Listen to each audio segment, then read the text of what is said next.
Why is my microphone always muted when I start these days? I don't know why. Anyway, sorry. Hello.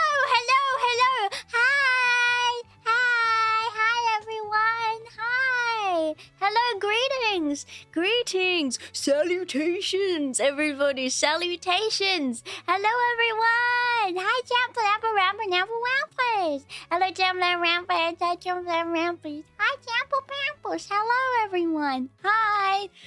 How do you say hello in Greek? Ave.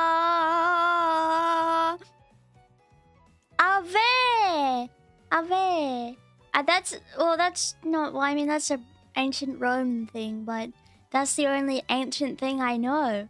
Ave, Champi, Ave. Wait, how do you say it? Oh, no, it's not Ohio. Ohio gozaimasu. Watashi wa Kiki desu. Wow. Wow. Very good. I know a little many languages, but nearly nothing in Greek. How to say hello in Greek? It's in squiggly letters. How am I supposed to read that?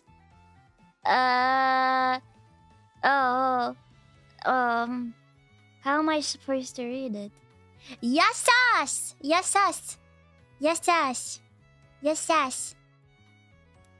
is that how you say it? It says, to say hello to someone in Greek, there's two ways to say it. Oh, and if you want to informally, so what you say, wait, to say hello to someone in Greek, you say, yaso, or shorten it to, yeah. Or, if you want to informally meet two or more people, say yasas instead. You should also say yasas in formal situations.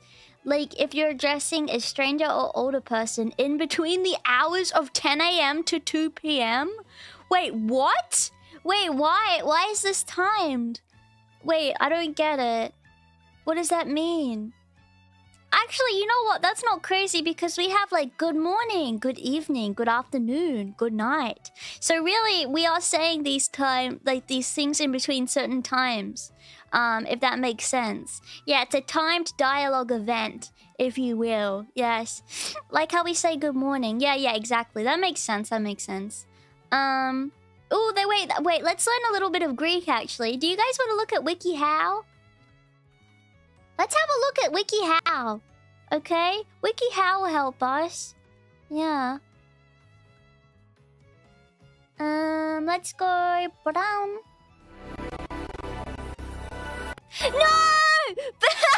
I was looking at Penguin Diner Music 10 hours. Well, that's just because I wanted to... Well, I don't wish to really discuss that. Just let me just hide my screen. God, it's always the stupidest shit. You know how VTubers expose their screen and it's like stupid shit? And like really something really yabai? Like when I expose my stream, it's always something like, does Adblock give you a virus? How to install Adblocker? That's the last time that it showed up. One time it was just a photograph of a rabbit. It was really ridiculous actually. Alright, let's look at WikiHow. Let's see how I can properly... And other videos too. Yeah. And as well. Okay. So yeah, hopefully this will help us be able to learn. Thank you, WikiHow. Alright, here we go. WikiHow, more like Wiki... Poo-poo. Whoa, am I a good kisser quiz? Riz game, test your riz. Personality calculator, analyze your hear me out characters. This is the most like millennial trying to be Zoomer thing I've ever read, all of these. It's absolutely disturbing.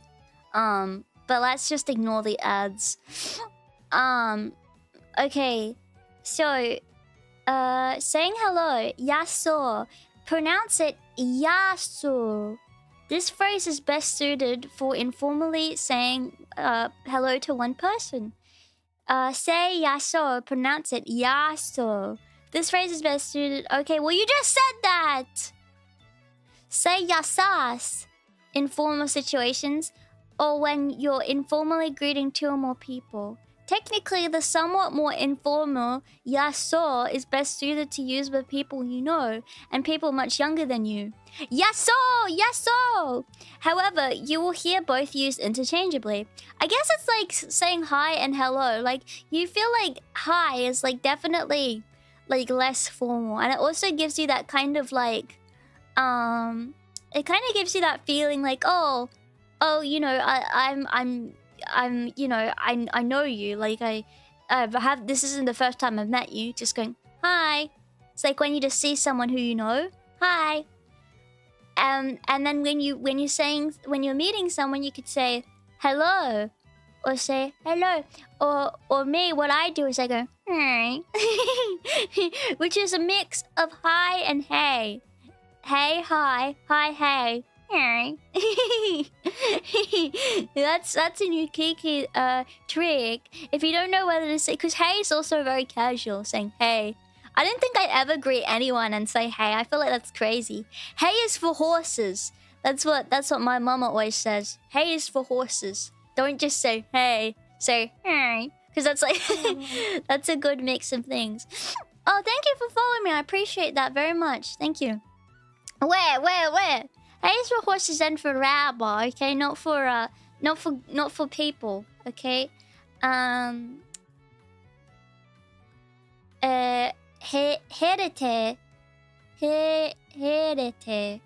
Say the E's like you would if you say egg. Hiriti. And then the cool thing about Greek is we're not learning Greek today. We're going to be learning about... By the way, sorry, I've gone on a complete tangent already. But we're going to be talking a little bit about Greek mythology today. But I just wanted to see a little bit about the Greek language. But cool thing about the Greek language is you do learn a little bit of Greek. If you've ever worked in the medical field, you would have had to learn a little bit of Greek. Because a lot of medical terminology... as well as just the English language, comes from a good mix of Greek, Roman, French, I think as well, like a good bundle of different languages. That's why, and German, Latin. Oh, Latin, of course, Latin as well. Latin too. So it's like a whole bundle of different languages that we're learning English from. Latin's a big one, but also I think some are from Greek, right? Yeah. So yeah, to pronounce it, herete. Say the E's like you would in the word egg. So like, for example, here seems like it would have been like saying here is like kind of acknowledging presence, which would be like hiriti, like kind of like this. I don't know, kind of similar. I actually watched a very interesting video about the way that the English language is formed, as well as like how there's a specific word for it. There's a thing. It's a thing that you can study. You can get like degrees in this. You can learn like kind of the evolutionary of language and language patterns. I've watched someone that does a lot of stuff and to show like kind of what certain things were like derived from. Etymology. Yeah, etymology. Yeah. As well as many cultures, Greeks use certain time-specific greetings. So, Kalimera is good. Kalimera. Kalispera. This is like a fake language. I know it's not. I'm sorry to anyone who's Greek. But it almost feels like it's gibberish language because like it's so similar to English. And it just feels like kind of right, but also like not. If that makes sense. That's kind of how it feels. Kalispera. Kalinita. Same with Dutch. Yes, Deutsch. That's kind of how I feel with Dutch and German as well. When I listen to like the Germanic language, I'm like, what the heck? Or like Nordic, like people from Norway, those kinds of languages. Is I'm like, I kind of like it's weird because it feels like my brain is kind of trying really hard to understand what you're saying, but it just can't, if that makes sense. It's pretty cool. Understanding how Greeks meet each other. Greek people tend to be open and casual in their greetings. As such, there are a few strict differences between formal and informal greetings. Be open and casual with your body language. Try to make eye contact and smile at strangers and friends alike. Do not bow or attempt to kiss on the cheek. The former is too formal, and the latter may be considered too forward. It's funny, actually, the differences between greetings of people in different places. It's weird.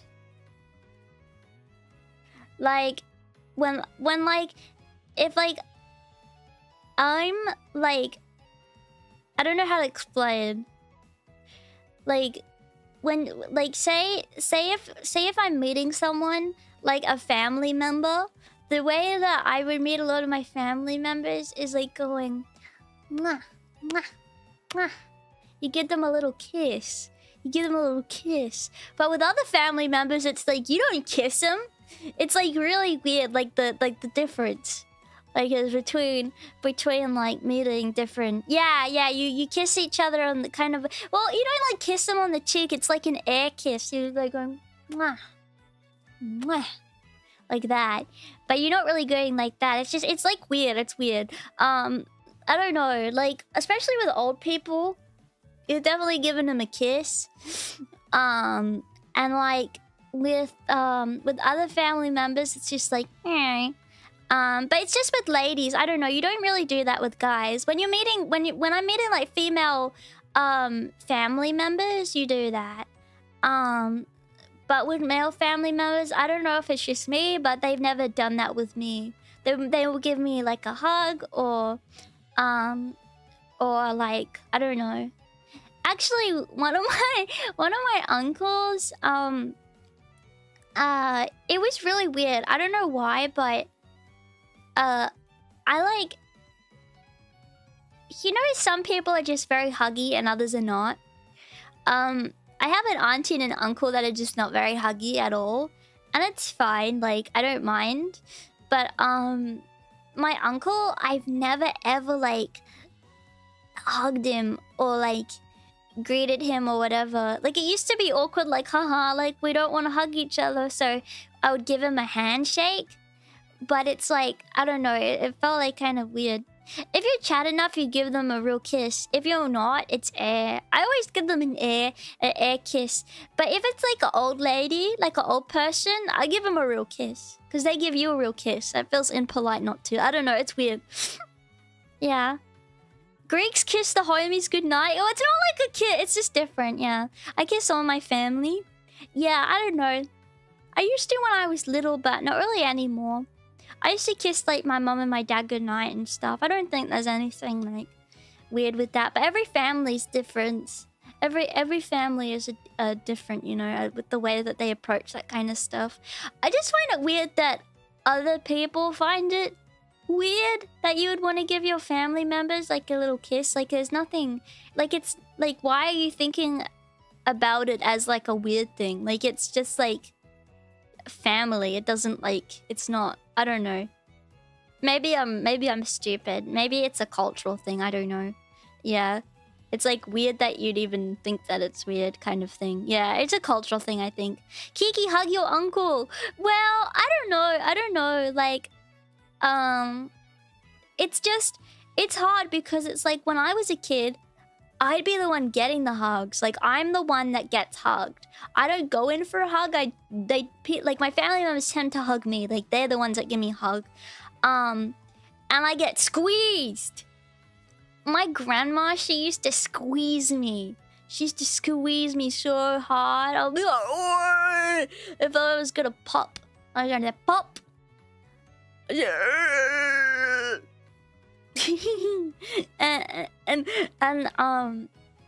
Yeah, like a lemon. But like I don't know, if someone doesn't approach me for a hug, I won't hug them because I don't want to like invade their personal space if they're not a huggy person, you know.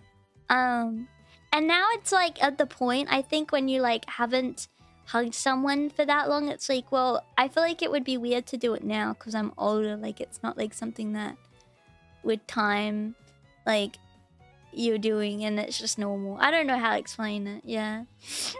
The Scandinavian languages sound similar with certain nuances. This is true. This is true. Yeah. That's very true. They sound very similar to me. Wish I could have hugged my uncle. We were not very demonstrative, and he scared me as a little rapper, but then we got along.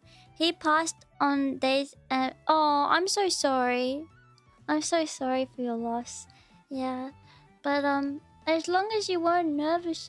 I'm a little scared of my uncle, a little bit. I'm a little scared. I get a little scared. I don't know why. I don't know why.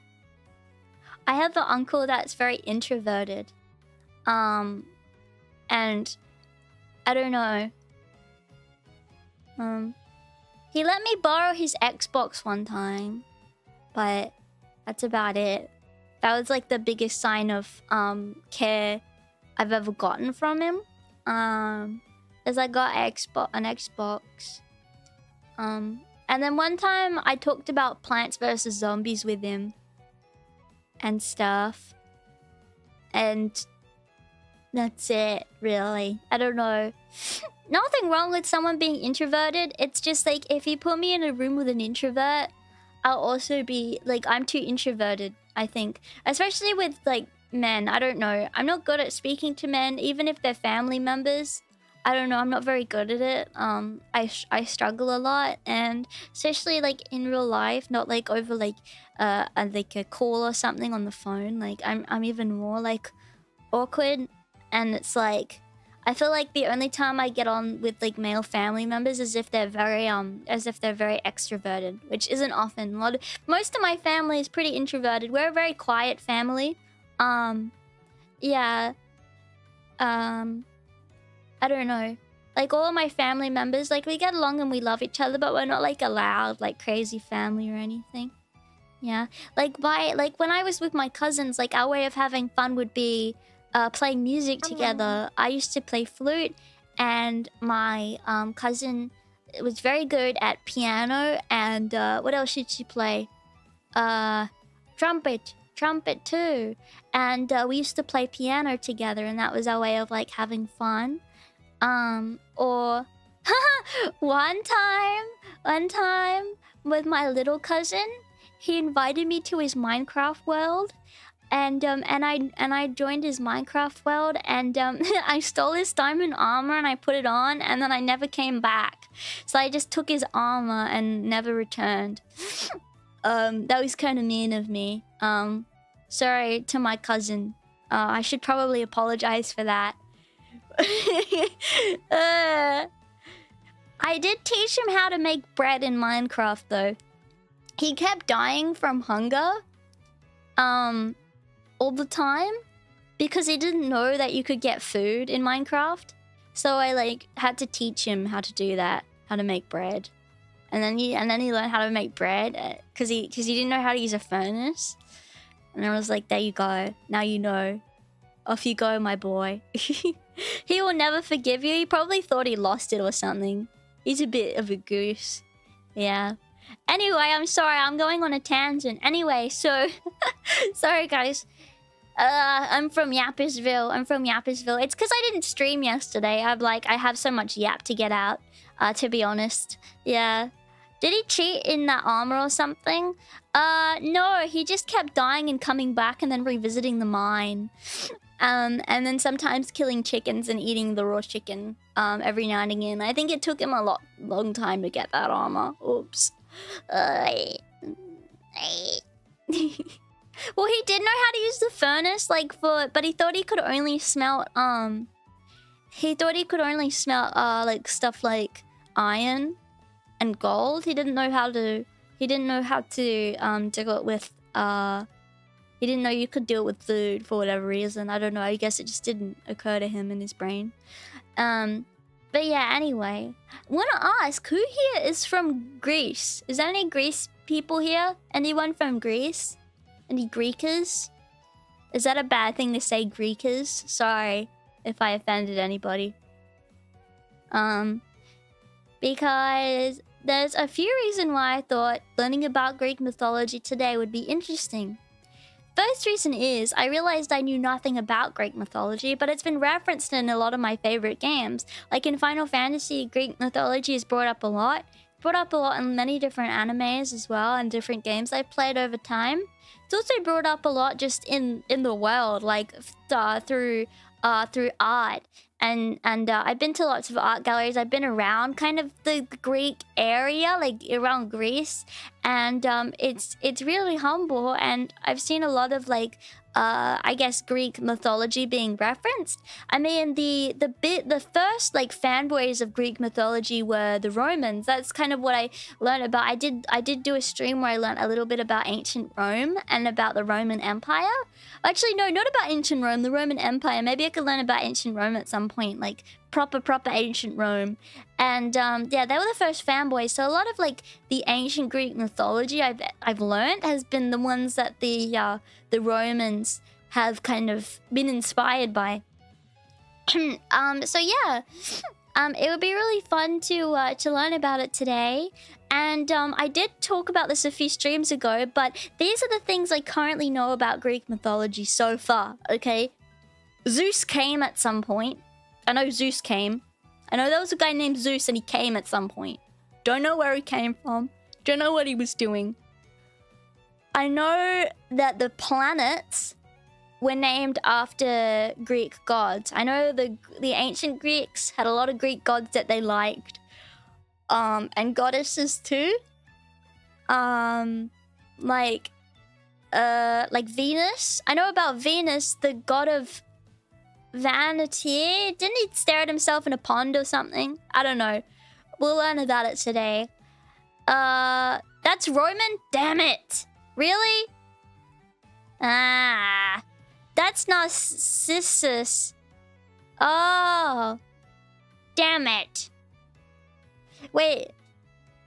Wasn't he the goddess of love, Venus? Sorry, the god of love? Well, I guess that's where narcissist comes from, the word Narcissus. That's something that we just learned. Poseidon was top god before Zeus. Well, Poseidon's a water guy. I know that because of video games. Venus would be a woman. I know they were referenced in a game I've played. Yeah, Venus is the Roman version. Damn it! Who's the Greek one? Wait, so were the planets named after Greek gods or Roman gods? Aphrodite. I know about Aphrodite. Or Aphrodite. Is it Aphrodite or Aphrodite?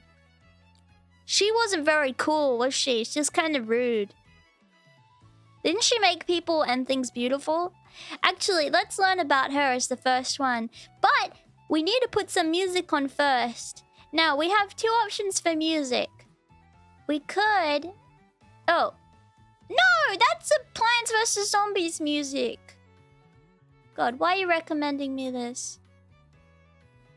I apologize, by the way. My internet has been a bit fucked. I don't know why. I don't want to play the Plants vs. Zombies song.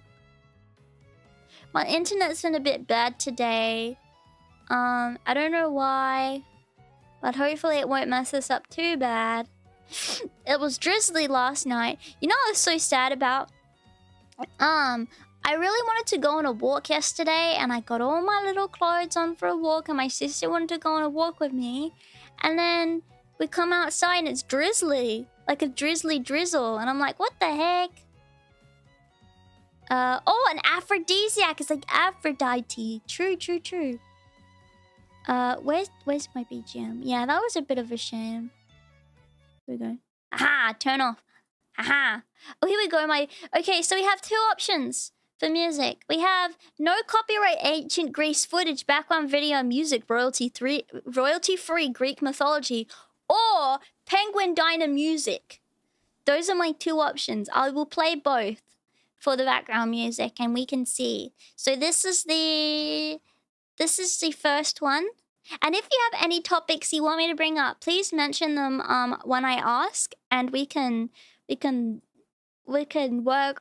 it Okay, this is the first one. This is option number 1, numero uno.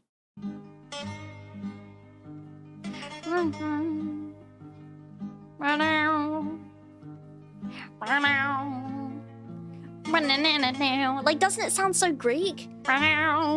It's a Greek song, right?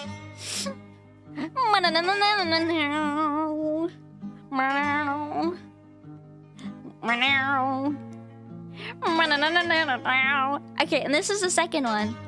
This is the second one. That was option 1. This is option 2.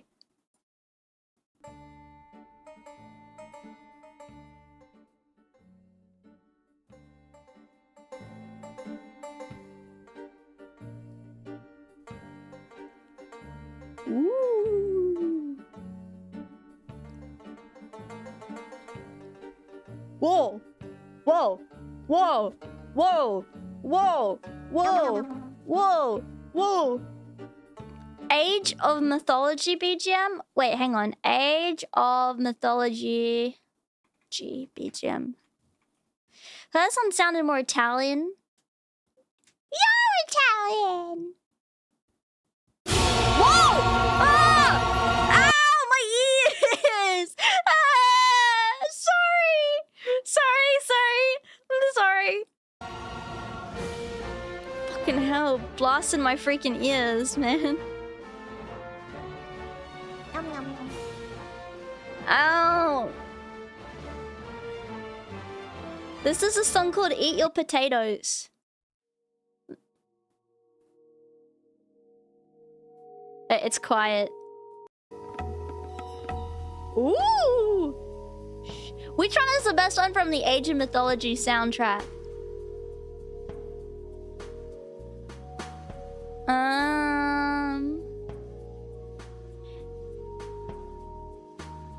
This one? Bring It Back, I Saw Heaven?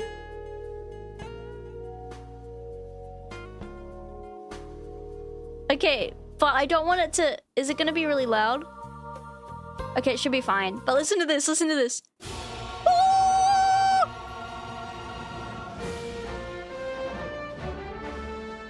Like, this is so upbeat. Woo! Woo! A cat named Mittens. A mat named Kittens. A kitty named Fit... Okay, let's start with eat Your Potatoes then. And we'll go through the BGM.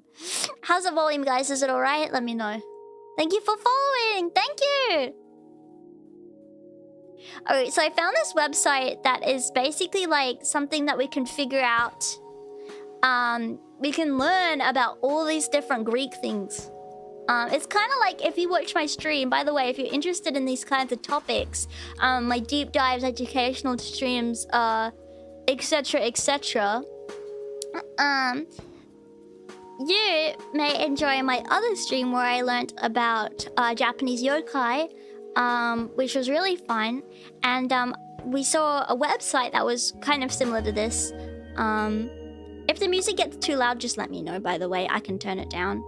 I'm really enjoying these educational streams. They're very, very interesting and fun. And, you know, one of my favorite things to do is learn new things. So it's really cool that you guys enjoy these kinds of things and learning about them with me. I'm sorry for... I'll turn it down just a schnaz. Just a schnaz. Okay, there we go.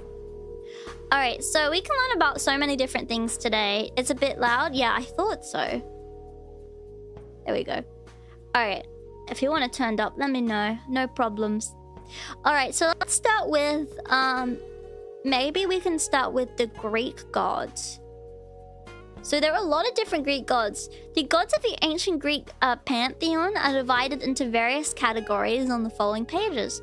The first of these, the Olympian gods, Titan gods, and the primordial gods, represent the 3 generations of deities to rule the cosmos. The next 5 categories divide the gods by domain, namely the gods of the sky, sea, earth, rustic and agrarian, and underworld. The final sections contain the daemonies, minor deities, or spirits representing abstract ideas, emotions, and conditions. That's really cool. So something that I really appreciated with these kinds of things is that the coolest thing I think about these kinds of mythology streams or learning about different cultures and what their ideas of certain things were is that obviously science isn't the same back then as it was as it is, you know, now. And they didn't have any explanation for some of the things that were happening in the world, or kind of so many different things, like why is water falling from the sky? What is that lightning? You know, why am I sick? Why am I so sad? Like, why am I, like, I don't know, in love, you know, etc. And I guess the different cultures, it's interesting to see the ways that they explain this. And I guess from such a, you know, such a long time ago, they've been using gods, spirits, etc. to kind of explain these things, which is really cool. And I like random explanations. It's fun to see what their ideas of these things were. Thank you so much for the $5. There's a lot of fun tellings of Greek and many other myths at Better Myths as well. Oh, thank you for telling me. I'll put that website in my notes to look at. Alright, so there's lots of different things. So let's see. Maybe we can look at the... What do you think we should look at first? I guess maybe we can look at the Olympian gods? Oh, Titan gods? Okay, let's look at the Titan gods then. Ooh, the Titans were 6 elder gods named Kronos, or Cronus, Koios, or Koos, Krios, Is this just what their spelling would be, like in... if it was spelt nowadays? These were the first gods? Oh, Kronos and Gaia, like the game we played. See, it's referenced in so much stuff. Okay. That's so cool. Like Gaia, like the earth? Oh. Oh, that's cool. Yeah, okay, good to know. Kronos, Koios, Krios, Lepetos, Hyperion, and Oceanus, I guess that's how it would be pronounced. Sons of Uranus, or Uranus Sky, and Gaia, or Gaia, Earth, who ruled the cosmos before the Olympians came to power. That's why it's called the Olympics. Well, so much is coming into... I'm learning so much about the world already. I'll be learning a lot about, like, life. About life, I think. About the lore of the world. So it's interesting already to see how much is based off of this. Is Kronos in reference to anything from Chrono Trigger, or is that just a random name they decided to choose? Because that would be kind of cool. Who ruled the cosmos? Oh, it is? Oh! Humble! Kronos is a very important guy, though there's a difference when you read it with a K or a C. Kronos refers to Saturn. Chrono means time. Oh! Oh! Oh! My brain! My brain! Chrono! Chrono! Chronos! Chrono! Chronos! Chronos! Chronos! Chronos equals time! Time! Chrono trigger! Chrono trigger! Time trigger! Time traveling trigger! Time traveling! Chrono goes through time! Chrono finds the ability to go through time! Chrono trigger! Chronos! Chrono! Chronos! Chronos! Oh my god! Oh my god, my brain! Oh, oh, it's so big! Oh, it's so heavy, my head is going to explode! I've literally been reading this for like a total of like 3 seconds and my head is already like expanded. Oh my god. It's all coming together. It's all coming together. Oh, yes. Yes. Oh, hell yeah. This is so much fun. You play. Okay. Who ruled the cosmos before the Olympians came into power? When their father was king, he imprisoned 6 giant brothers of the Titans. The Cyclops, or the Cyclops, and Hectonterius in the belly of Earth. Gaia was incensed and incited her Titan sons to rebel. Led by Kronos, 5 of the 6 brothers laid an ambush for their father, seizing hold of him as he descended to lie upon earth. 4 of them, Hyperion, Krios, Kronos, and Lapetos, were posted at the 4 corners of earth to hold sky fast, while Kronos in the center castrated him. Am I reading? Am I correct in assuming what? He castrated his dad? No more children for you. No more brothers for me, Dad. Castrated him. How did they even have the idea of castration back in this time? Is castration so much of a thing that people were doing it even back in then? Oh wow. Oh wow. Okay, interesting. Wow. While Kronos was in the center and castrated him with an adamantable sickle. Wow. After they had seized control of the cosmos, the Titans released their storm giant brothers from Gaia's belly, only to lock them away shortly afterwards in the pit of Tartaros. Uranus and Gaia prophesied that a son of Kronos would eventually depose the Titans. And so, the Titan King, in fear for his throne, took to devouring each one of his offspring as soon as they were born.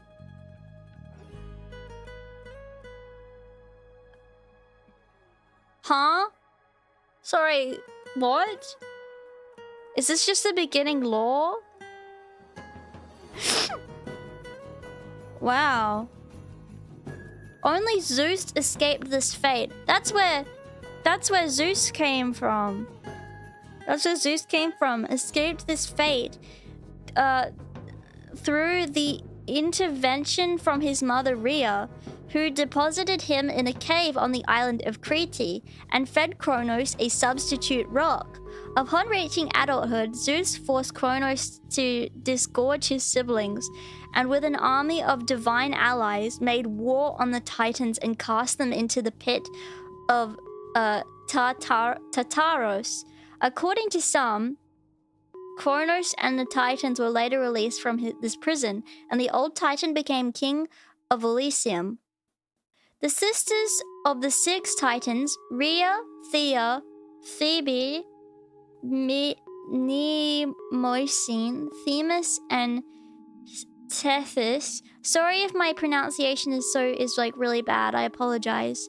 You see, Greek people are very anthropocentric, so they attributed human characteristics and behaviors to their gods. Yeah, that's something that I think is really cool. It's like, you know what it's like? You know how we make like tans of different, like we have earth tan, we have you know, like etc. We have like Windows 10 tan, etc, etc. It's like we're doing what the Greeks did. We're like anthropomorphizing inanimate objects and giving them personalities just like what they are, like the Greeks. That's crazy. And since due to their culture, they were very open about their bodies too, so yeah. Cool. Yeah, they're part of the Windows 10 pantheon. Okay, so many of their sons and daughters also received the appellation of Titan, including Atlas, Prometheus, and Helios. Oh, Atlas is like the Earth, like the round Earth. List of elder Titans. Well, Adonos or Adonis, an alternate name for one of the Titans. Andus, an alternate name for one of the Titans, perhaps Hyperion. Hyperion, the Titan god of light and the cycles of day and night, sun and moon. He was cast into Tartaros by the gods at the end of the Titan War. Lapetus, the Titan god of mortality and lifespan. He was cast into Tartaros at the end of the Titan War along with his brothers. Koius, the Titan god of intelligence and the axis of heaven.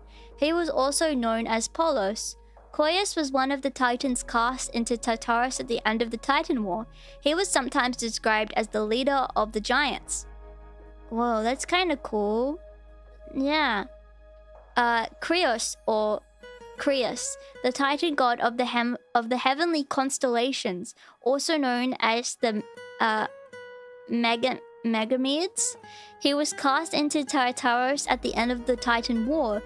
Krios was sometimes called a leader of the giants as well. Kronos, the king of Kronos, the king of the Titans and the god of destructive time. Just like Chrono.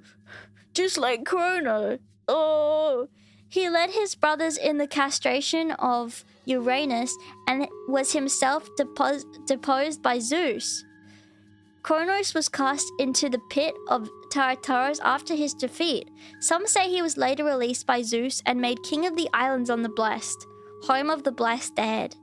Oh, just like how Chrono went missing and then came back. Oh, sorry. Milinus, a giant. Oh, or Titan of the island of Crete, or Crete, destroyed by Zeus. He was probably identified with Olympus or Kronos. Why is Zeus destroying people? What the hell? Oceanus, the Titan god of the earth encircling river. Just like the ocean. Oh, so many words come from Greek words. Duh, but like that's crazy. I didn't know that. The place of rising and setting of the heavenly bodies.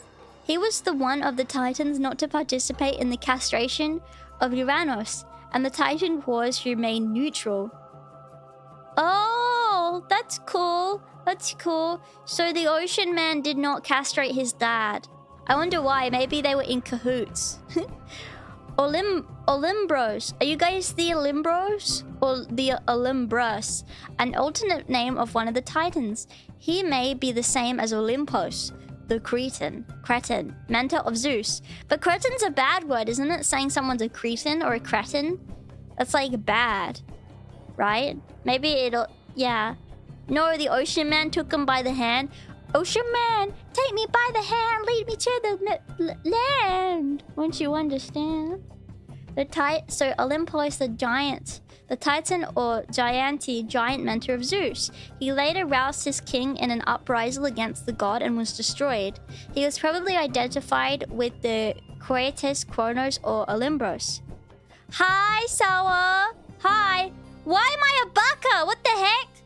What did I ever do in life? I'm reading about and learning about Greek mythology. What are you doing, Sawa? What are you doing in your life? I'm getting educated. Okay? I bet you're doing nothing.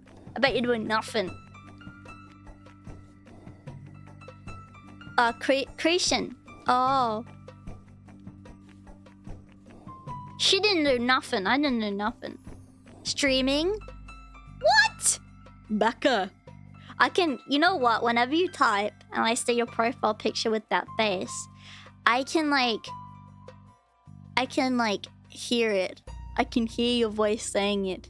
But you said it like baka, like that. Go back to reading about them gay boys. Fine. She's literally live. What are you doing? Hi. Okay. I'll keep reading about it. I'll keep reading. Okay, Ophion, the eldest of the Titans who was wrestled by Kronos for the throne of heaven and cast into the ocean stream. He was identified with both Uranus or Uranus and Okeanos or Oceanus. Ostasis or Ostasis, an alternate name for one of the Titans. Or Polos, the Titan god of the axis of heaven. He was usually named Koios. Okay, and these are like the younger Titans, I guess, which we haven't learnt about yet. But let me just see. Oh, wow. Anytus, one of the Titans? Anytus was the foster parent of Demetri's daughter, or I guess we'll learn the lore about these guys later. Wow, this is a long thing. Classical literature quotes. Wait, so do they have like a similar like kind of reading thing? Is there anything I can read that like can tell us like, or like some kind of oh, here we go. Let's read this because I would like to read some kind of thing about you know, if they explained it like in more detail. Let me see. Yeah, I would love to read like specifically about how the Earth was created. Give me 1 second. Let me see if I can find it.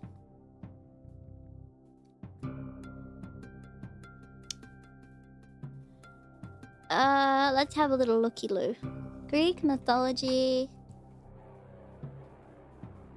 Creation of the Earth. Because then maybe we can read about these in more detail.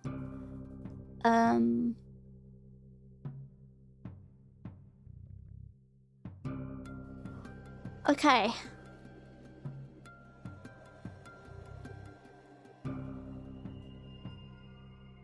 No, but I want to read it in more detail. These are so short. I want to like read about it all.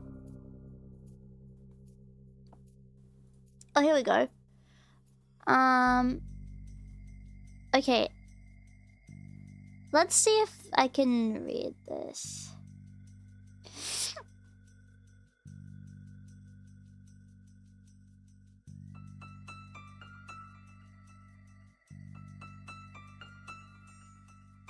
Okay. Let's see. Readings for nerds? No, it's just I want like more of a I just want more of a like in detail look at this. Alright,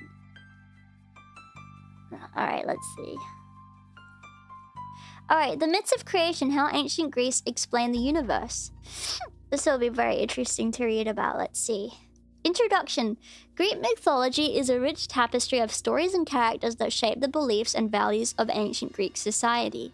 These myths serve not only as entertainment, but also as a means to understand the world and humanity's place within it. They provide insight into the ancient Greeks' perception of the universe, the gods, and the forces of nature. Oh, this article aims to explore the creation myths of ancient Greece, delving into the implications for understanding the universe and the fundamental questions of existence. By examining these myths, we can gain a deeper appreciation for how the ancient Greeks viewed their world and their place in it. So let's see. At the beginning of all things in Greek mythology was chaos, the primordial void from which everything emerged. Chaos is often depicted as a dark and formless abyss, symbolizing the state of the universe before creation. From chaos, several primordial entities emerged. Gaia, the earth, a nurturing figure who gave birth to numerous beings. Taurus, the abyss underneath the earth, a place of torment and suffering. So would that kind of be like the depiction of like hell or something? Eros, the personification of love and attraction, essential for the continuation of life. Or night, Nyx, the embodiment of the night, representing mystery and the unknown. Erebus, the darkness that filled the underworld, symbolizing death and the afterlife. So they also believed in an afterlife as well. That's interesting. These entities set the stage for the creation of the universe and the subsequent emergence of the gods and mortals. The genealogy of the gods, Titans, and Olympians. The next significant generation in the Greek mythology was the Titans, descendants of Gaia and Uranus, the sky. The Titans were powerful beings who ruled over the Golden Age and were associated with various aspects of the cosmos and the human experience. Key Titans included Kronos, the personification of time; Rhea, the mother of all of the first Olympian gods; Oceanus, the Titan of the ocean, representing the vast waters of the world; Hyperion, the Titan of light associated with the sun. The Titans eventually faced the wrath of the Olympian gods, led by Zeus, in a monumental battle known as Titanomachy. This conflict represented the struggle between the old order of the Titans and the new order of the Olympians, culminating in the defeat of the Titans and the establishment of the Olympian rule. It's interesting because even then, they knew that to sustain life, you needed water and sunlight, which is like duh, but it's cool that they knew that even then. Even if it was like personified, it's cool that it like actually would work in real life. I think they knew about the condensation of water in the sky. Yeah, it's really cool that people knew even about how that worked. I guess they would have had to have figured it out. They weren't dumb, just ignorant. No, I just mean that it would have been like difficult to even understand that. I don't know. Creation of humanity, myths and variations. The myths surrounding the creation of humanity vary significantly, with each story reflecting different aspects of human nature and the relationship between mortals and the divine. Two prominent myths include... Alright, well let's not get a spoiler, but I will see if there's like a specific... Because this seems like dot points, which is good, like for us to be able to look these myths up. Let's see if I can go back to this website and see if I can learn about the creation of man.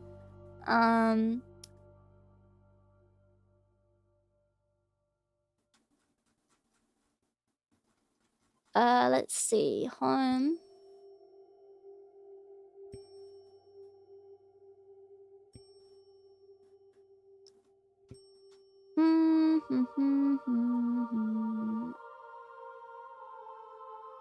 Here we go. Now we can go into more so let's see if we can learn about more about Prometheus and the creation of man. Let's see what he did, this fellow did.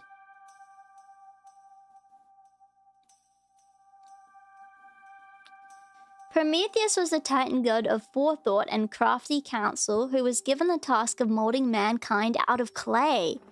Wait, like literally? His attempts to better the lives of his creation brought him into conflict with Zeus.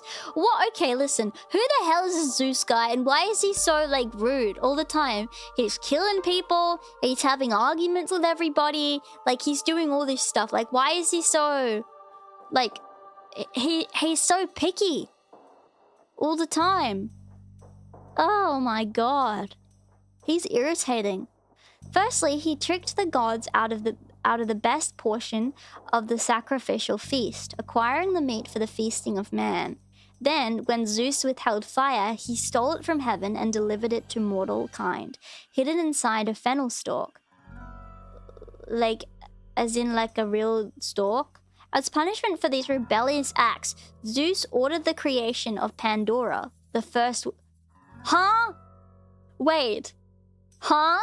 Wait, so as a way of punishment, Zeus created women? Am I getting that right? Women were a punishment to the world by Zeus? Huh? Since the dawn of time, we have only been put here, us women, for what? For punishment to man? That's so upsetting. What the hell? Zeus, come on, man. Like, what's so bad? What's so bad about us?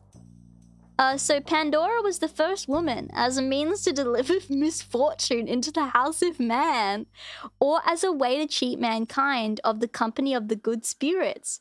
Prometheus, meanwhile, was arrested and bound to a stake on Mount Caucasus, where an eagle was set to feed upon his ever-regenerating liver, or some say heart. Generations later, the great hero, Heracles, came along and released the old Titan from his torture.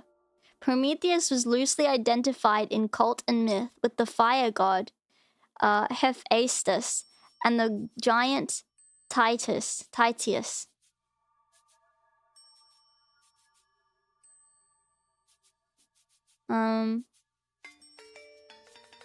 This is a lot, but do you guys mind if I read it? I'm just very interested in this. Prometheus is sometimes called a Titan, though in reality he did not belong to the Titans, but was only a son of the Titans Lepettus, whence he was designated by the patriarch the Pethiondas by Clymene, so that he was a brother of Atlas, Monetius, and Epimetheus. His name signifies forethought, as that of his brother Epimetheus denotes afterthought. So he's forethought and he's got a brother that means afterthought. That's funny.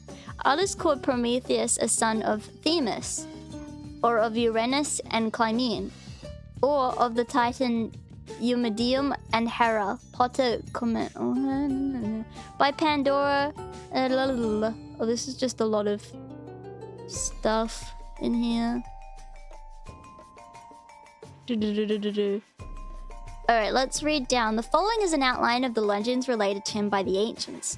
One in the reign of Zeus, when the gods and men were disputing with each other at Mysion, afterwards Sicyon.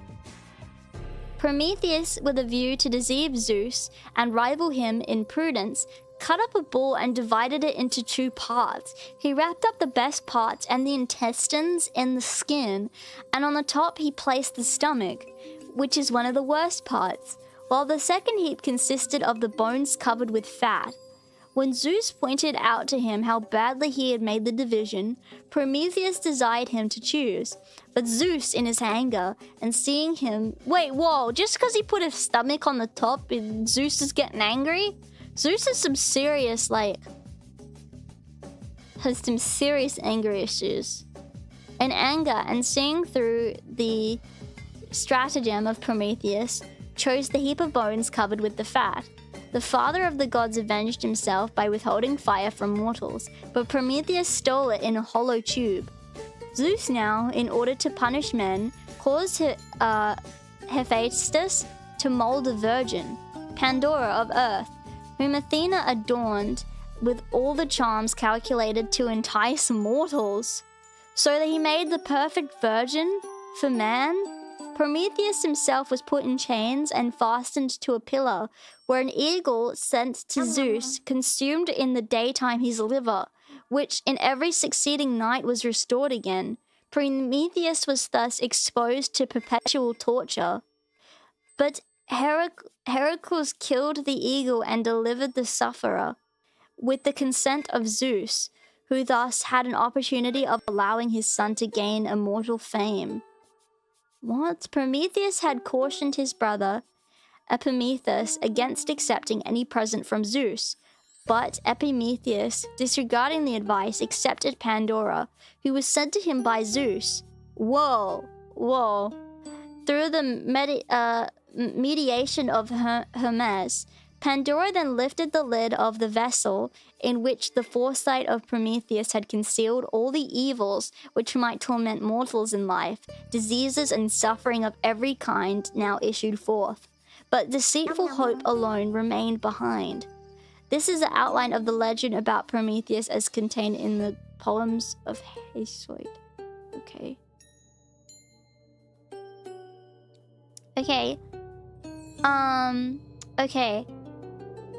In his trilogy, Prometheus added various new features to it.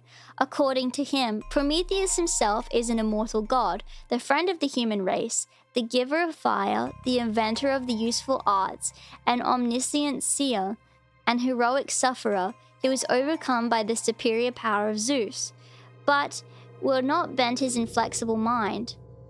Oh wow, okay.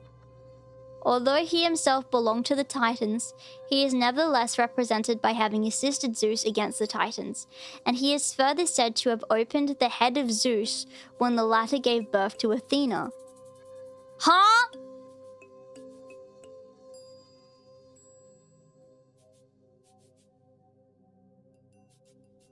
He gave birth to Athena through his head? Oh. Okay. Great! So he has a head vagina?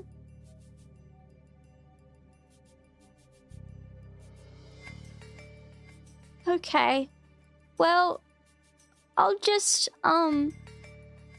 brush over that then and continue on then. Okay. Okay. Well, that's nice of him to open up Zeus's head.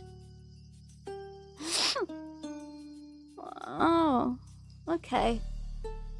But when Zeus succeeded to the kingdom of heaven, he wanted to extirpate the whole race of man, the place of which he proposed to give to quite a new race of beings. Prometheus prevented the execution of the scheme and saved the human race from destruction. Wait, so Zeus wanted us to die? This dude's an asshole. He deprived them of their knowledge of the future and gave them hope instead. He further taught them the use of fire, knowledge of the future. And gave them hope instead. He further taught them the use of fire, made them acquainted with architecture, astronomy, mathematics, the art of writing, the treatment of domestic animals, navigation, medicine, the art of prophecy, working in metal, and all the other arts. But as in all these, so they already knew this in ancient Greeks' time. That's really cool. Well, I guess that makes sense, but that's really cool. But as in these things, he had acted contrary to the will of Zeus. The latter ordered Hephaestus to chain him to a rock in Scythia, which was done in the presence of Kratos and Bia, 2 ministers of Zeus. In Scythia, he was visited by the Oceanides. Lo also came to him, and he foretold her the wanderings and sufferings which were yet in store for her, as well as her final relief. Hermes then likewise appears and desires him to make known a prophecy which was of great importance to Zeus. For Prometheus knew that by a certain woman Zeus would beget a son, who was to dethrone his father, and Zeus wanted to have more accurate knowledge of this decree of fate. But Prometheus steadfastly refused to reveal this decree of fate, whereupon Zeus, by a thunderbolt, sent Prometheus together with the rock to which he was chained into Tartarus. After the lapse, you're not gonna tell me which of my sons is gonna dethrone me? Thunderbolt!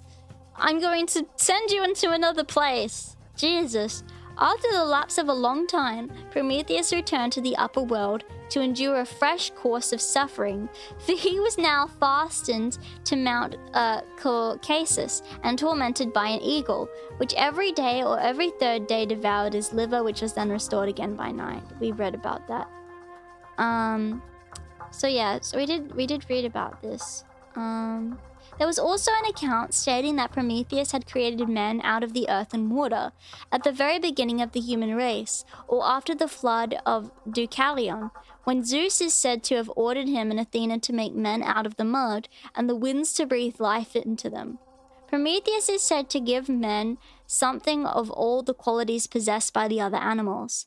The kind of earth out of which Prometheus formed men was shown in later times near Panopeus in Phaeacis, and it was at his suggestion that Deucalion, when the flood approached, built a ship and carried it into provisions, that he and Pyha might be able to support themselves during the calamity. Oh, it's the flood law. It's the flood law. Prometheus in this legend often appears in connection with Athena. He is said to have been punished on Mount Caucasus for the criminal love he entertained for her. Whoa, he likes her. And he is further said, with her assistance, to have ascended into heaven, and thus secretly to have lighted his torch at the chariot of Helios in order to bring down the fire to man. So that's just another idea of how he gave fire to man, I guess. At Athens, Prometheus had a sanctuary in the academy, from whence a torch race took place in honor of him. Oh, well, that's kind of cool. That's kind of cool that happened, I suppose. But who the hell is Athena? Who is she? Well, actually, someone I really like to hear about is Pandora. Is that why they call it Pandora's box? Let me see if I can find it. Pandora. Because I've heard about Pandora's box, but I don't know what they mean by this. I didn't know that was like a concept from that. That's interesting. Athena is the goddess of war. I feel like I wouldn't like to be the goddess of war. I feel like I want to be the goddess of something nice. Like if I were to be a goddess, I'd wish I was the goddess of happiness or hope or kindness or rabbits or nature or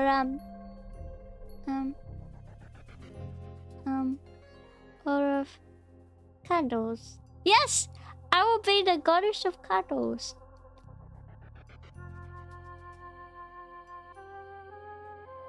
Giggles, goddess of cuddles. No. Sorry, my nose is a bit runny today. They call me Little Miss Runs a lot. To be fair, in that time, what was like the third thing close to entertaining? Yeah, honestly, the Greeks were a bit silly like that. The Romans loved it. The Romans were like, yeah, we want to be warlords like these guys.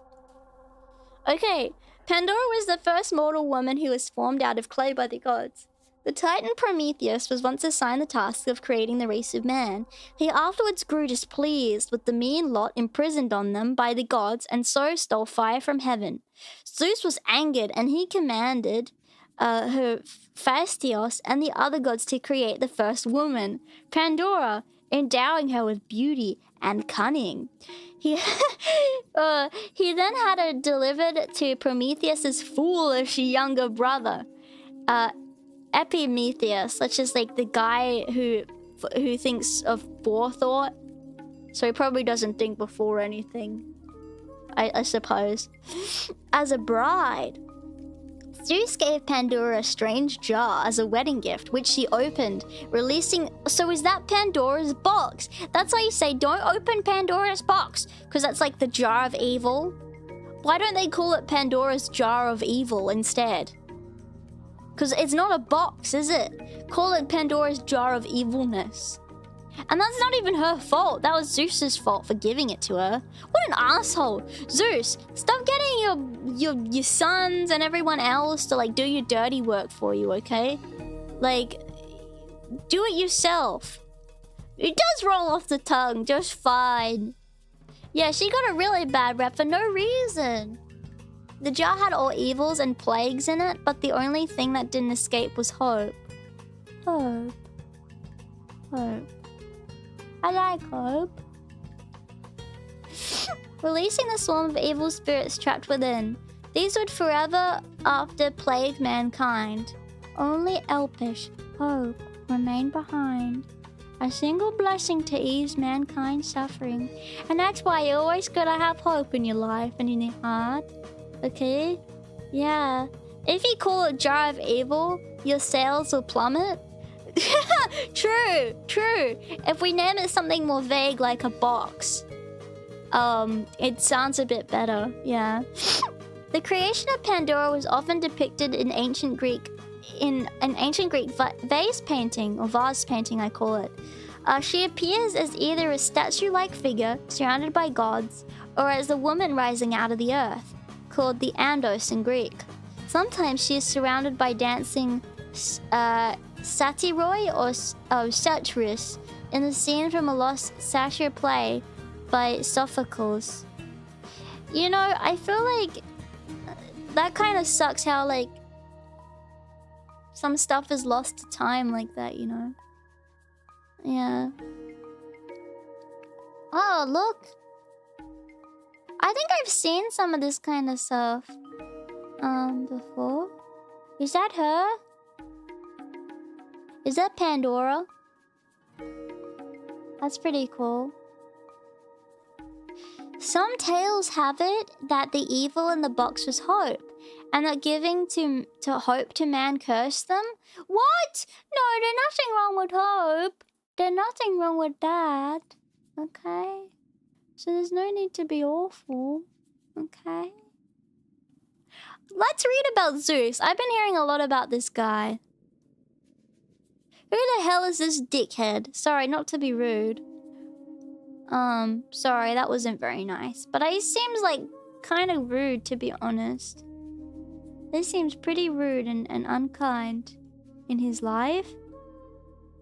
Zeus was the king of the gods and the god of the sky, weather, law, and order, destiny and fate, and kingship.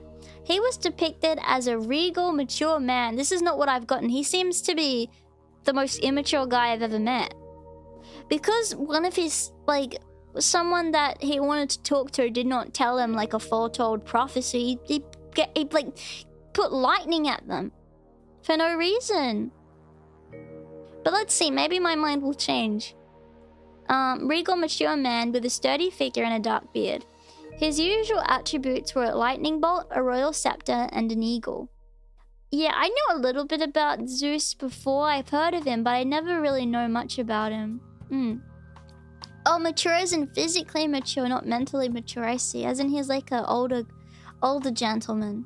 Yeah. Yeah, honestly, I would love to put lightning, you know, and probably not at people, but I feel like it would be cool to control the lightning. Oh, good night. Have a blessed night. You too. You too. You have a blessed night. Yes. Zeus was the youngest child of the Titans Kronos and Rhea. Kronos devoured each of his children as they were born. Yeah, to be fair, Zeus probably underwent a lot of trauma. Seeing, like, his first memory would have been all of his like brothers being eaten right in front of him by and being devoured by Kronos. But you know, maybe he forgot about it. But Zeus escaped his fate when his mother spirited him away, handling the Titan, a stone substitute wrapped in a swaddling cloth. That's kind of funny. She baited him with a swaddling cloth. Oh whoa. Ah, Kronos and the cannibalism of his children? Wow. We are the three brothers born by Rhea to Kronos. Zeus and I, and the third is Hades, lord of the dead men. But Rhea was a subject in love to Kronos, and their splendid children, Hestia, Demeter, and gold-shod Hera, and strong Hades, and the loud crashing earth-shaker Poseidon, and wise Zeus. These great Kronos swallowed as each came forth from the womb to his mother's knees with this intent, that no other of the proud sons of Uranus heaven should hold the kingly office amongst the deathless gods, for he learned from Gaia and starry Uranus, or the sky, that he was destined to be overcome by his own son. That's why he did it, because he didn't want to be overcome by his son? Whoa, that's so horrible. I'll eat my son so I don't overcome them?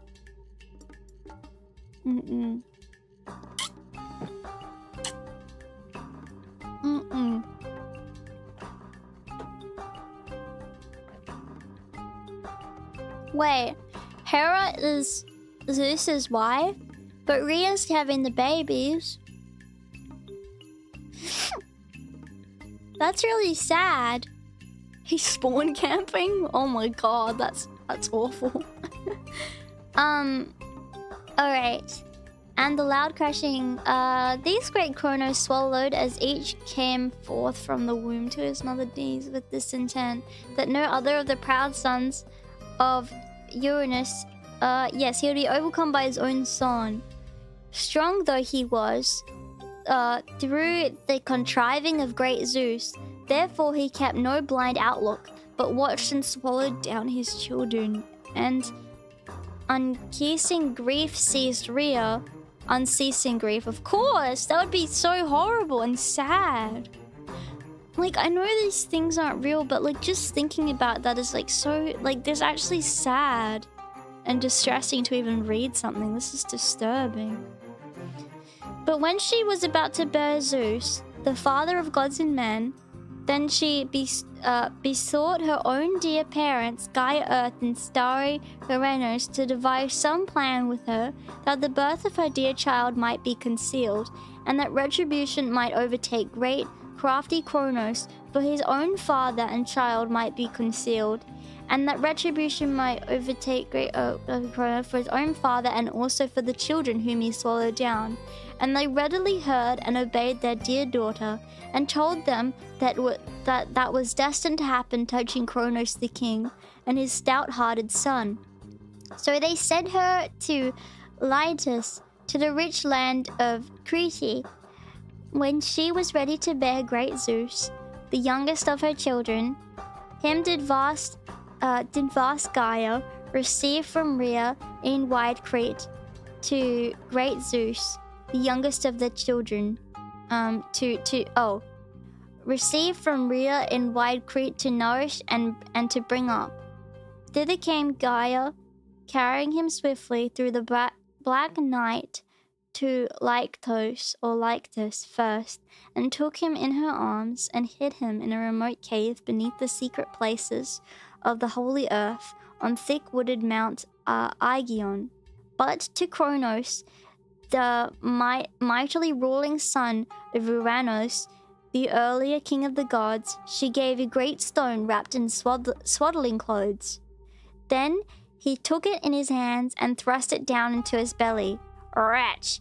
He knew not in his heart that in place of the stone his son was left behind, unconquered and untroubled, and that he was soon to overcome him by force and might, and drive him from his honours, himself to reign the deathless gods. After that, the strength and glorious limbs of the prince increased quickly, and as the years rolled on, great Cronos, the Willy, was begilded by the deep suggestions of Gaia, and brought up again his offspring, vanquished by the arts and might of his own son. And he vomited up the first stone which he had swallowed last, and Zeus set it fast in the wide parts earth at goodly Pytho under the glens of Parnassus, to be a sign thenceforth and marvel to mortal men. And he set free from their deadly bonds the brothers of his fathers, sons of Uranos and Cyclopes, whom his father in his foolishness had bound. And they remembered to be grateful to him for his kindness, and gave him thunder and the glowing thunderbolt and lightning. For before that, huge Gaia had hidden these. In them he trusts and rules over mortals and immortals. Wait, so they rewarded him for nothing? Wait, can someone explain? They gave him lightning and thunder for nothing? Because he didn't deserve that. Am I crazy?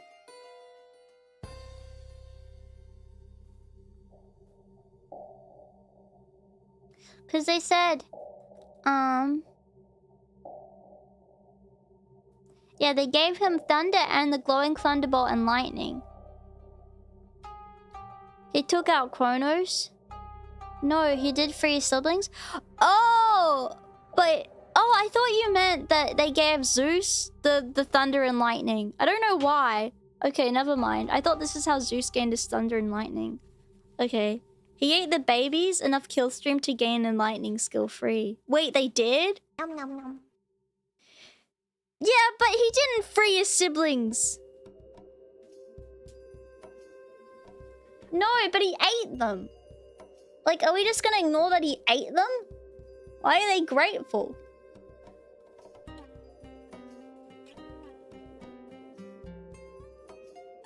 Oh, that's Cronos. Oh, duh. Sorry, my brain not working.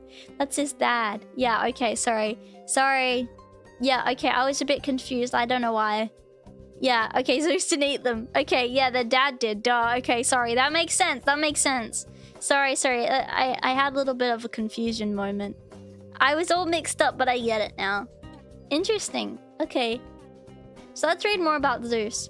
The god was raised in secrecy on Mount Dicte in Crete, where he was nursed by nymphs on the milk of the goat Amalthea, and guarded by the warrior Curetes, who drowned out the sounds of his crying with their shield clashing battle dance.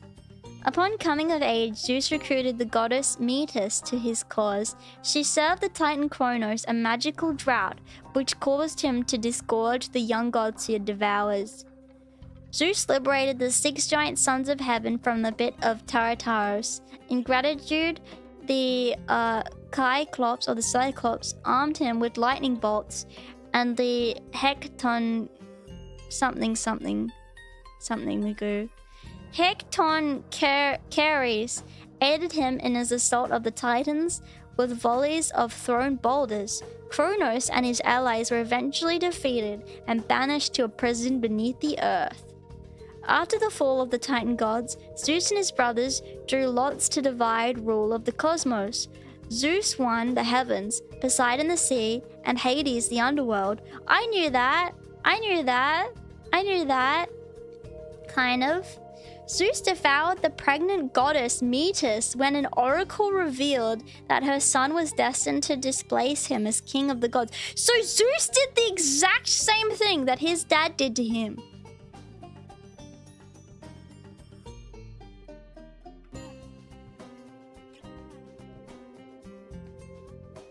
Did you not learn, Zeus? Did you not learn? That's sad. That's sad. Jeez. And she devoured the pregnant goddess. So she devoured... No, not the baby. She devoured the pregnant lady. Their child Athena was subsequently born in his belly and birthed directly from his head. Now Zeus, king of the gods, made Metis his wife first, and she was the wisest among gods and mortal men. But when she was about to bring forth the goddess bright-eyed Athena, Zeus craftily deceived her with cunning words and put her in his own belly, as Gaia, Earth, and starry Uranus heaven advised. For they advised him so, to the end that no other should hold royal sway over the eternal gods in place of Zeus. For very wise children were destined to be born of her. First, the maiden bright eyes, Tritogenia, equal to her father in strength and in wise understanding. But afterwards, she was to bear a son overbearing spirit, king of gods and men. But Zeus put her in his own belly first, that the goddess might devise for him both good and evil. How do you just put somebody in your belly? What does that mean? Zeus lay with the fair-cheeked daughter of Ocanius and Tethys apart from Hera, deceiving Metis, although she was full wise. But he seized her with his hands and put her in his belly, for fear that she might bring forth something stronger than his. Huh?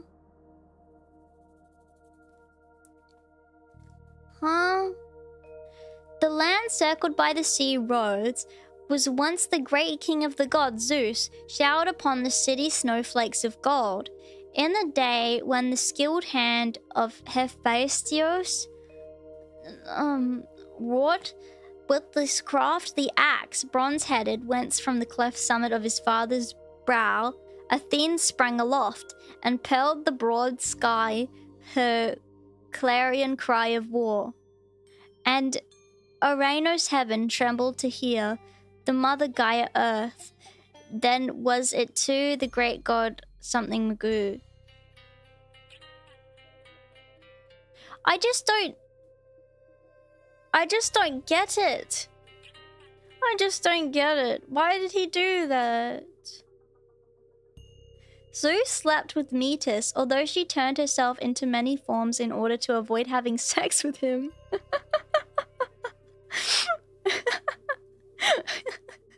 What do you mean she turned herself into many forms in order to not have sex with him? What does that mean? What did she turn herself into?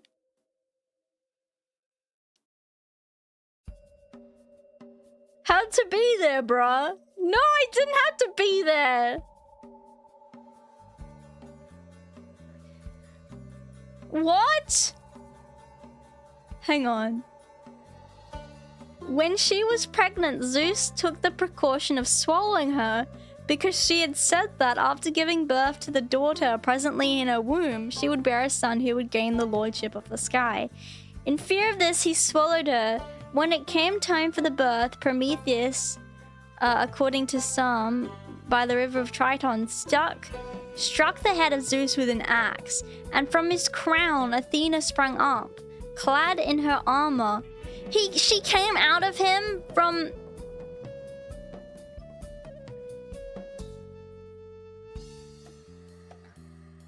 Enhance.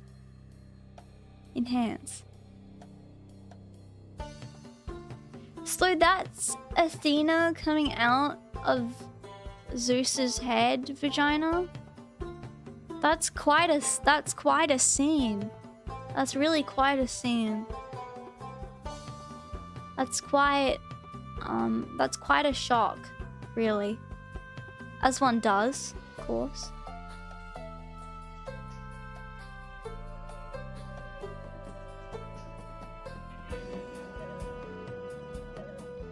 The birth of Athena.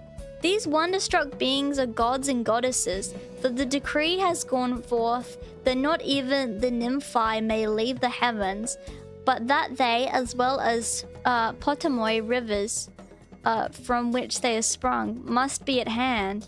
And they shudder at the sight of Athena, from at this moment has just burst forth, fully armed from the head of Zeus, through the devices of Hephaestus, as the axe tells us.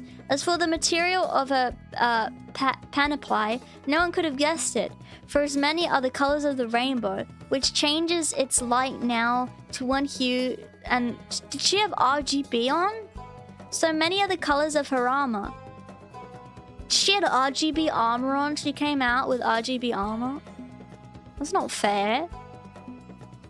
Hephaestus seems at a loss to know by what gift he may gain at the favor of the goddess, for his lure is spent in advance because her armor was born with her in.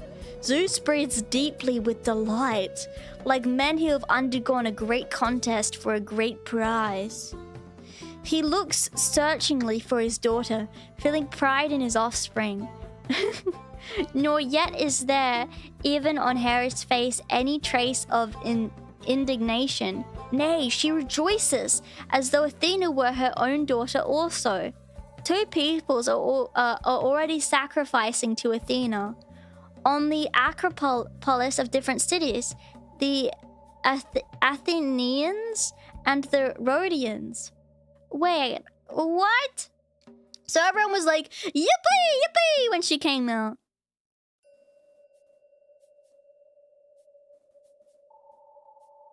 Yeah, she's born and sponsored by a razor.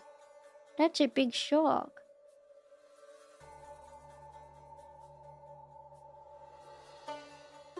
Wow. Yeah, I know. Well, I feel like it's a shock for Zeus to be happy with his own children. I don't know, but maybe I'm ridiculous for thinking this. Anyway, so that's something Zeus did, I guess. He gave head birth. I guess we'll learn more about Athena soon. Okay. Zeus married his sister?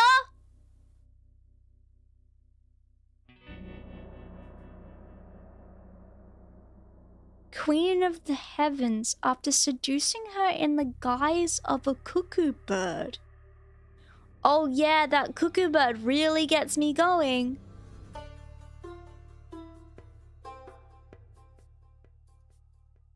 What? Huh? But this union of ever-quarreling sky god and sky goddess proved not to be a match made in heaven. What? Hera grew up to be the most beautiful of the goddesses, and Zeus made her his bride. Huh? Zeus, come on! As a wedding present, Gaia was all good with this. Oh yeah, there you go, that's fine. I'm gonna give you a framed garden of the golden apples. Oh, yippee, yippee! Oh, And they had kids? Oh, for God's sake.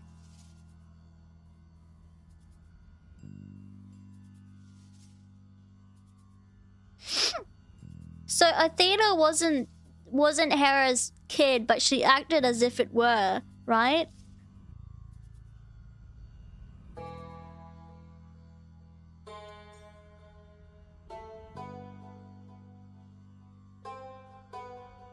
Yeah. Okay. Prometheus crafted the race of man and gave them fire stolen from the gods of heaven. Zeus punished this act by ordering the creation of the first woman, Pandora, and sent her to Earth with a vessel full of troubles to plague mankind. So I guess because, okay, Zeus was feeling like pretty... He was feeling pretty like... maybe emo and like hating women after stuff didn't work out with his sister. So he's like, you know what? You know what? I hate women.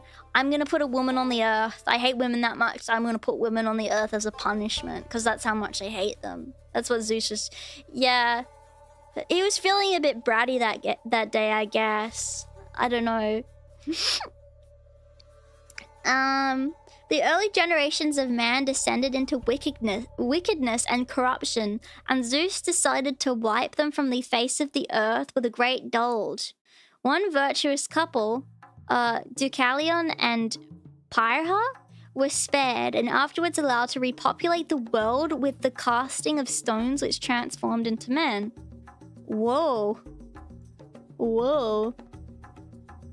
So he killed everybody and then let people repopulate. Jesus. Oh. Okay, okay.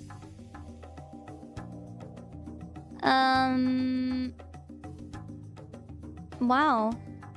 The Earth Goddess, angered by the imprisonment of the Titans, urged the giants to rise up against the gods of Olympus. And we'll learn about the gods of Olympus maybe after I finish reading about Zeus, because we don't know about them really that much. They laid siege to the heavenly fortress, but Zeus laid low their king and many others with his deadly lightning bolts. Yeah, I feel like having deadly lightning bolts is pretty OP. He's the main god of Olympus? Oh, come on, he's everywhere, I can't escape him. Gaia produced one more giant, Typhoeus, the most monstrous of his kind, and set upon Olympus. The rest of the gods fled in horror, and Zeus himself was defeated in combat, with the monster tearing the sinews from his limbs, rendering him helpless. Pan later stole back the god's strength and restored Zeus, defeating the giant in a rematch, and bound him beneath Mount Etna. Oh. Wow. Zeus seduced many mortal women, including Leda, the guise of a swan. Wait, what? In the guise of a swan? Wait, so as in he was becoming a swan? Or she was a swan? Why are they doing anything with a swan? He turned into a swan? Why is he turning into... At first he's becoming a cuckoo bird for the women. And now he's becoming a swan. Geez, she was really into it, I guess. He's catfishing people now. Not only does he do stuff with his family, and he gave birth to his head. Like, this is embarrassing. Okay? You know what? Imagine, right? You're like a god like this. You're like the god of the whole town, right? The god of the world. And you're so awesome, and everyone worships you and is afraid of you, right? And then all of your like most embarrassing moments and like fuck-ups in life get written down, and people make art about it. The embarrassing like birth experience that you had and everything. And it's remembered. You know, like when there's like drama and stuff, and you're thinking, oh, you know, people will forget about this pretty soon, you know? Right? Like, imagine your drama is remembered for that long, that like, even like for the rest of time, like right now, it's still remembered and spoke about.